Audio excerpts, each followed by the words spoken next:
Hi, I'm Anne from Game Like a Mother. I specialize in games that can be played in 20 minutes or less, and today I'm sharing my top 10 alternatives to chess. There are a lot of people who really like chess. There are many people who do not particularly like chess, but there are a lot of other really great abstract strategy games to play, and hopefully there's one on this list that is the right fit for what you are looking for. I have them all listed in the description of the video along with the timestamp, and I've included any how to play videos I've created as well. So let's get started. First up, we have Onitama, which is a martial arts themed game that upon first glance is very clearly similar to chess. You roll out a board and you have pawns that you're playing with. There are student pawns and a master pawn. There's only 5 pieces that you have to deal with. And like chess, you win by either taking out the other person's master pawn, in this, the big one, or if the master pawn moves across the board and takes the place that the other person's master pawn had started out with, that's how you win as well. What's different about this is there aren't set movements for each of the pieces. There are different cards that you're dealt out at the beginning of the game, and those determine what movements you're allowed. And there are a few different moves per card, and you have a couple cards in front of you, and you just have a couple choices to make about any of the pawns that you want to move on those spaces on the cards. And then once you use a card, it rotates around the table. So your movements change between just a few different things, and that's how you go about playing the game. You don't have to have things planned out many steps in ahead like you do in chess, but there still is some strategy about looking ahead and seeing what's coming and what different moves are available to you. And it's a different mix of moves every game because you take a few cards from the deck of cards, and so it's never just the same set thing. You never say, oh, I'm just starting by doing this move. This is always my starting move. It depends on the cards that you have. And I've found that this game can be so successful both with people who play a lot of chess. It feels kind of like chess. They like it. But I'm not great at chess. I haven't played a lot of chess, and I really enjoy this game and can play against my brothers who have played a lot of chess, and we are happy playing an abstract game together and seem to be on equal footing for who will win or not, which is very special and very unique. Next up, we have Hive, another chess-like game with just a seemingly universal appeal. In this game, you have tiles, and you're placing them out into a central hive, and you win by surrounding your opponent's queen bee tile. The tiles are all insect themed in this game, and each tile has unique gameplay. So you have a grasshopper that can jump over the entire hive, go from one side to the other. You have a beetle that can climb on top of the hive, and so you can trap somebody else's tile underneath yours if you move on top of it with the beetle. There are spiders that they always rotate 3 spots so they swing into place. And then there's the army ant, which is the best one a lot of the time because you place those and they can scurry around the outside of the hive and go to any space along the outside of the hive. And this I like as an alternative to chess because it's a different sort of gameplay because you are placing tiles out onto the hive and you are maneuvering them into position in order to trap your opponent. No pieces are captured and removed, which just seems tougher to take in regular chess. Oh, I messed up, and now this piece is gone. Oh no, what am I going to do? In this, it's just maneuvering until you get to the end. So it feels like a more positive gaming experience when I've played it with people. And this is one of those games where if people say, oh, I'm looking for a travel game, this is one of the ones suggested. Oh, I'm looking for a game to play by the pool. This one, it's tiles. It doesn't matter if it gets wet. Oh, I want a game that I can play at a restaurant or that's not loud or when it's windy. It's just, this is the game that comes up because it really seems to work in all circumstances. And if you really like it, they do have a travel size edition, which is tiny, or they have expansions. If you just play it a bunch, you can go ahead and get a ladybug, pillbug, or a mosquito to expand your strategic options as you play. So this is just clearly very similar to chess, but you switch up a few things and it's great to play on repeat and it is positive and fun for all. Next up, we have Aqualin, a game in which you are placing down tiles and you are trying to create a school of the highest number for whatever you're going for. You're either going for the same color collected in a group or the same type of sea creature collected in a group. And this game is beautiful because it is so simple. All you do on your turn is you get to move a tile and then you get to place a tile. You pick one, they have 6 off to the side. Of those, you pick one and place it on the board. And then the other person goes and they move a tile and they place a tile.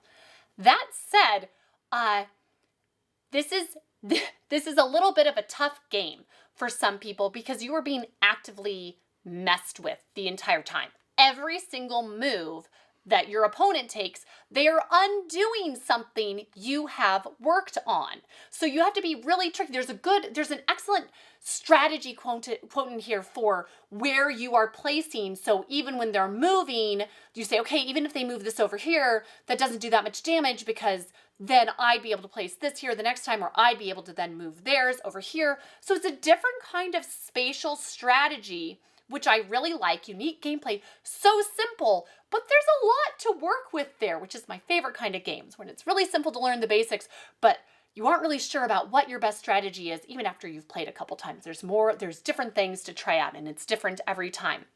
And I will say, I have discovered that it is easier, I do better when I get to play for schools of the same color. I just seem to see it better than schools of the same type of fish. So if you're playing with somebody for the first time, I would recommend letting them start with the same color because that seems to be a gentler start for this game. Next up, we have Battle Sheep, a game in which you have stacks of sheep that you are moving around a board and you're trying to control the most pasture land at the end. What's great about this game is that the board is different every time you play. Each player gets to have a turn placing out a piece of the board, and so it's a different setup every time you play. And then all you do for this game is you have your stack of sheep, and when you move, you have to leave some sheep behind. You have to leave at least one. You can leave 5. You can leave whatever amount you want. And you move your stack, the part of your stack that you're moving, in a straight line until it hits some sort of obstacle. So either the end of the board, somebody else has a sheep tile, and you move there, then the next person gets to go. And what you're trying to do is you're trying to trap one of your opponents into being in a section where they have like 5 sheep in a stack with nowhere for them to go. And so their sheep are just stuck there on one tile, and you're able to leisurely go about and fill all the open pasture with all of your sheep and collect the most spots and win. I like this game because a lot of these abstract games seem to be 2-player, and this one can work really well for 3 or 4-player. It's one of those ones that it does seem to have a little bit more of a kid type theme just because of the graphics of the game, but it's fully appropriate for adult play. So you might get a question or two if you bring it to an adult game night, but it is completely appropriate for adults to play together. It's very interesting and fun. It's not too kid-like, and it's one of those ones that is so easy to teach and so fun to play. Next up, we have Santorini, where you will build like a mortal and win like a god. The goal of the game is you have your little workers moving around the board, and you're trying to get one of them to level 3 of a building in order to win. And the basics of the game is all you do on your turn is you get to pick one of your 2 workers to move 1 spot, and then you build 1 level of a building. You can build the base level, or if the base level is already there, you can build a 2nd level on it, up to the 3rd level, or you can cap one if you're next to where somebody else is and they would be able to move on to that 3rd level their next turn, so you cap it to block them. That's the basics of the game, but what makes it really fantastic and why I would go to this one over chess personally anytime is there are god powers you get to add into the game once you have the basics down, and so you have great variety and interest in what the game actually is based on the same basic premise of what you're trying to do. So you can have your character have Zeus powers where you can build on this space underneath where the workers, so they still, where they've just moved. So they still get to build a level, but you can build up underneath where they are, which is typically not allowed. Although you can't build up to the 3rd level doing that. That's not allowed. That'd be too quick and easy of a win. So somebody can have a Zeus power. Somebody else can be Apollo, where you can move onto a space that another character is on, and then they're forced to swap with you. So you kind of have to work that element into your strategy of the game. Oh gosh, what am I going to do if they move into my spot and I'm forced to swap with them? So it makes it, the gameplay, engaging and different every time. And especially if you're playing like a 4-player game, you're just on 2 teams, but it's a different god power that's being used. You can move, they move their player, they can use the god power, and then the next person gets to go. You have quite a few god powers to take into account as you play. Very simple game, but some fun, interesting bits thrown into the mix. So it's just very, very replayable. And if you really like this, it's a very popular game. There's Santorini, New York, which I haven't played yet, but I've heard wonderful things about. And it's the same kind of thing. Great basic premise, a nice abstract strategy, but so much variety and replayability within that. Next up, we have Labyrinth, a game with a shifting maze in which you are trying to travel through and collect all of the different treasures that you have on cards in front of you. As you collect them, when you finish collecting all of them, you go back to your beginning spot and you win the game. The trick to this game is there's an extra tile piece that on your turn you get to insert into the maze on one of a bunch of different points, and it changes the paths of the maze and hopefully allows you to get to the treasure that you're supposed to get to, or at least closer to that. But the next player going also has an extra tile then to insert into the maze, and they might gum up the works for what you were hoping would happen so you could get to your treasure, because they are also trying to make a path to their treasure as they are going through. This is a very fun, popular game. There are a ton of different versions of it out there. There's Harry Potter, Pokemon, Super Mario, Ocean, Disney villains. So if you have kids like mine, that theme is very important to them in picking a game. There are some themes here that are kind of hard to find in a board game, so that can be really great in getting kids to play, and it's just a really fun game. They have a Labyrinth Junior version for younger kids, and they have some specialty versions of that as well. There's Spider-Man and Frozen 2, and they just came out with Labyrinth Team Edition, which we have, and we haven't gone to play yet. I'm very excited because it's supposed to be good, challenging, and for once I'll get to have my 9-year-old daughter working with me instead of against me in this game, because she's very, very good, and so maybe I'll actually get to win a game if she is on my team this time. Next up, we have Cinco Linko. If you can handle Connect 4, you can handle Connect 5, which is all this game is. It comes on a carabiner with little plastic tiles, and all you do on your turn is you place one of the tiles and it has to connect to all of the other ones, and you're trying to be first to get to 5 in a row.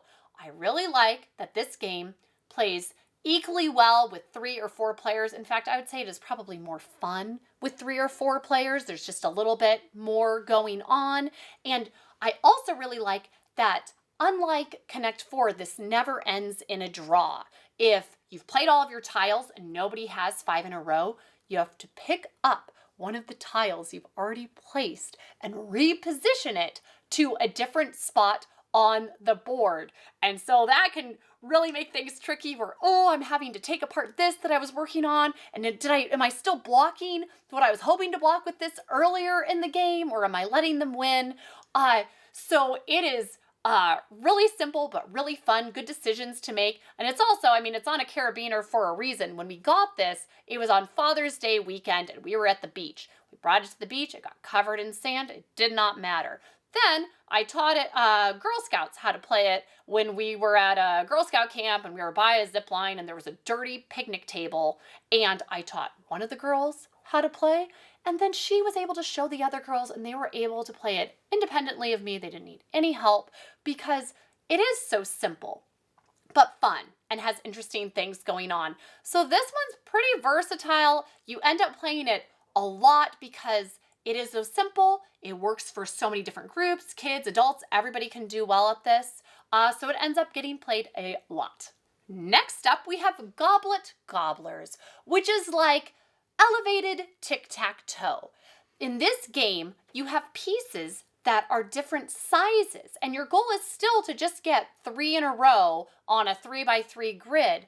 But if you put a piece that's a small or a medium piece on a plate, on a spot, then the other person can place a larger piece over it and gobble it up and take that spot. So I like this game a lot because it takes a very familiar and simple concept like tic-tac-toe, and it provides it as an entry point to a game that has quite a bit of strategy and quite a bit that you can do with it. So this is great if you have a child that's a little bit nervous about a new game. It's always easier when you have something familiar to ground it on. So you can have something as simple as tic-tac-toe, and then it turns into something that you have to make some great strategic decisions, and it is such a great little game.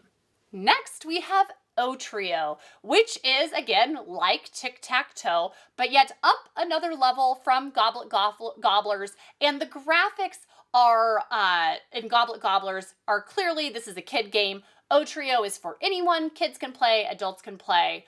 And this game, there are a few different ways to win. You can win by having all 3 different sizes of your pieces in the same spot, or if you have 3 of the same size piece in a row, you can win, or if you have 3 in ascending or descending order in a row, you can win. And there's multiple spots where people can play on each spot on the board, and you can play with up to, it's 2, 3, or 4 players. So if you're playing with 3 or 4 players, there is quite a bit more to manage and navigate as you play this game.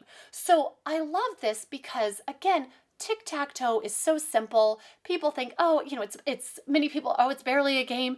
This takes something so simple and elevates it and turns it into a truly excellent option for an abstract strategy game. Next up, we have Blokus, a game in which you are trying to place out polyomino pieces on the board, and the only rule is you have to place your new Tetrisy type piece touching the corner of another piece that you've placed out. And so it can't just be flat up against it. They get spread out a bit because of that. And you win by placing the most pieces by the end of the game. And they count by, each piece has little squares on them, and some of them are bigger and some of them are smaller. So you count the number of squares you have left at the end, and whoever has placed the most is the winner. This game is a great family level abstract strategy game for people who don't like sitting through rules. There's essentially one rule. That's it. It's very clear what you're supposed to do. So easy to get up and running. So if you have squirrely little kids that don't want to sit through some rules, if you have family members that don't play a lot of games, but they play a game with your child, and you just want them something easy but fun and strategic, this is a great choice. And this game is great too for people who don't necessarily do well at this type of strategy. They get to hang in there and play through the game and get to the end and see how they did. My older son is really great at abstract strategy games, and mostly when we play Otrio or Battleship or a lot of the different games on this list, he does really well and beats us. This one, you actually get to the end and you say, oh, okay, you placed a few more pieces than me, but I still did well, and I got to complete the game and hang in there. So it's great for that.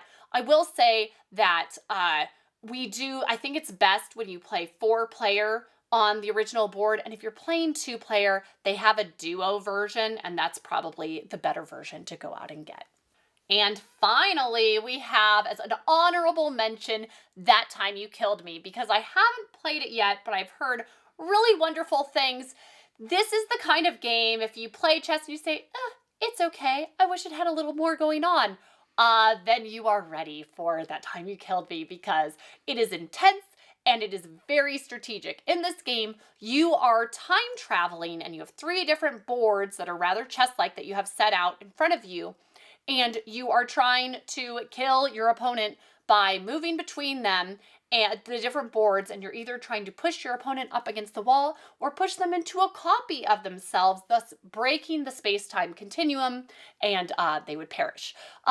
This game has a base level, and then there are another 3 scenarios to work through, and then a 4th scenario that mushes it all together into one intense experience. So it's supposed to be great, and if you're ready for it, go check it out. So those are my top 10 alternatives to chess. No big deal, but I am a 2-time checkers champion from when I was in elementary school, so I do have some street cred when it comes to the abstract games, and I hope you found a few that you're excited to check out from this list. So thank you so much, and I'll see you next time from Game Like a Mother.